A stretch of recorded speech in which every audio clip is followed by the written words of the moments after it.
Earnings can be a huge trap if you don't understand the setup. Let me show you a perfect example of a bad earnings trade. This is a good example of what not to trade. Let's take PLTR. PLTR is falling into earnings, not building strength. The chart is making lower highs, lower lows, and it's sitting right on a major support of around 147. That's not opportunity. That's danger. When a stock goes down into earnings, you're betting on good results. You're betting for perfect results. And if the earnings are just okay, the stock usually goes lower. There's no base here. There's no clear institutional support. No sign that big money is stepping in yet. So what do we not do? Well, we don't buy calls.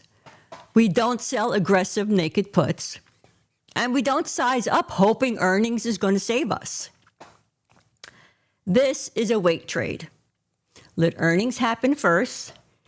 Either the stock proves support and stabilizes, or it breaks and gives us a better setup for later. Not trading is a trade. Capital is preserved and opportunity is saved. Sometimes the smartest move in the market is patience. And of course, math makes money.